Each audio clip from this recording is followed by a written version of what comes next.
So Hell Week is 130 hours of continuous training. You might get 2 hours of sleep.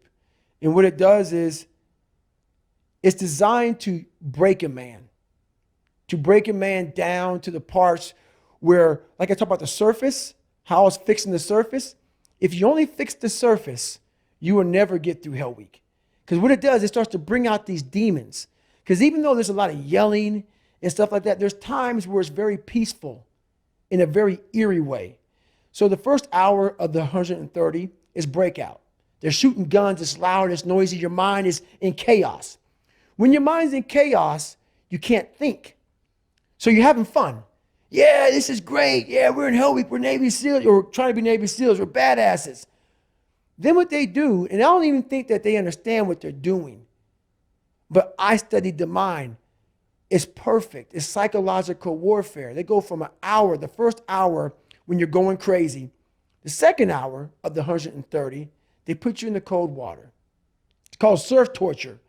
Now they don't call it surf torture because it's a kinder, gentler word. It's called surf acclimation or something like that. Whatever. Everybody's getting soft. So they call it surf torture for a good reason. They put you out there. No one's quit yet. It's only been an hour. Maybe a couple of guys have. And you're in the Pacific Ocean, which is never warm. You're all linked arms. You're sitting there and the waves are crashing over you. I went through winter Hell Weeks, which is cold. The Pacific Ocean is like 50 degrees. It was 49 this particular night in my third Hell Week. And what it does is it makes your mind flip out. We've been doing this now for 3 weeks, being in this water. But for some reason now, the water is colder than it's ever been. It's not. Our minds are fragile. We can process a day. It's hard to process 130 hours. There's no end. There's no end. So the mind starts to ramp up. So you're sitting there, it's quiet, no one's yelling at you, you hear the ocean, and you're freezing. And your mind goes spastic, starts to think, I have another 129 hours. You're not going home, you're getting yelled at, you could be frozen. So you panic, you freak out, and you want to quit.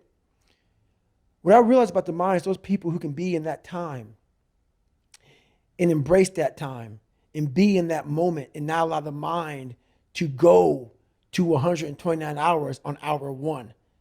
It's the control that we don't have in our minds. It's the control that you had to have for 3 months when you're miserable, when you're suffering, when you're laying on the floor, when you're doing all the disciplines it takes to be a monk. You cannot think about the whole process. It will make you It will make you so insanely crazy.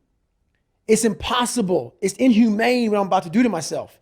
You have to be able to break all these big, humongous, painful things in life down to the smallest molecule, because that's all the brain can handle. The brain can't handle hours and hours and hours of suffering, but it can handle right now. I'm in the Pacific Ocean and it's very cold, and this is what I'm doing. Don't think about the rest of it. So that's what I learned from Hell Week. That's what I learned from being in 3 Hell Weeks. That's what I learned from all the military. I went to Ranger School. I went to all these different schools to learn all of that, to learn how the mind processes. So I talk about theorists. I talk about practitioners. A theorist is a person who reads a book, doesn't do it, reads a book, learns about something, and then talks about it. A practitioner is myself. A practitioner is a person like me. I wanted to be an expert in the mind, a mental toughness guy, beyond mental toughness. The only way to do that, in my eyes, is to put yourself in hell. Put it in hell repeatedly. Repeatedly put yourself in hell and study how you process it. And that's how I was able to come up with all these different ways, all these different tools to slow the mind down in hell. Because the mind just speeds up. The mind wants to get out of the painful situation, the suffering. It can't process it. So that's what I realized by going through all these different processes of being in Hell Weeks. You know, is just that. I love that, man. How That's the mind amazing. processes in hell. Were you ever scared that you would lose the processing ability to be able to coach yourself through it? Were you ever scared when you were there? I was there's some times where the mind gets overwhelmed and you cannot slow it down. But by these certain tools I developed, by not allowing your mind to get away from the moment. You have to think about the exact moment that you're in. But I saw when I was younger, the moment became too big. When it became too big, I spazzed out and I would quit. But now I don't think about even like an hour from now, I'll be eating. I don't even go there. Because then your mind, no, we must embrace this, because now you have to be a leader in this moment. It's not about you just getting through it. I had 5 guys, and 6 including me, in my boat crew. Now I was the boat crew leader. So now another trick is this: if you don't think about yourself, there's no pain.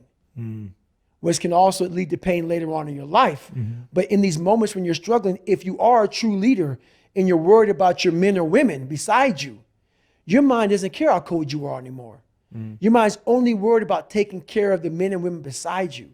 So I started realizing, man, if I take care of these cats to my left and my right in the worst moments, my mind is no longer thinking about, you're miserable, David Goggins, get the hell out of here. You're thinking about, how was John? How was Andy? How was Sam? How was Pete? Hey, how you guys doing? You're not thinking about me. So there's so many things you can do to get outside your own head to then allow your body to just be like, hey, we're just a machine.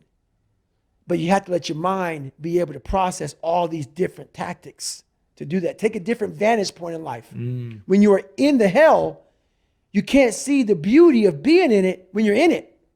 Get on top of that mountaintop in your mind. Get on top of that mountaintop and look down on what you're doing. You can see a whole different world, and that world is beautiful, but you got to get a different vantage point in the suck. Don't be in it. Spiritually, get out of it. Get that soul. Look down on what you're doing. Be amazed by the process of where you're at now and where you came from.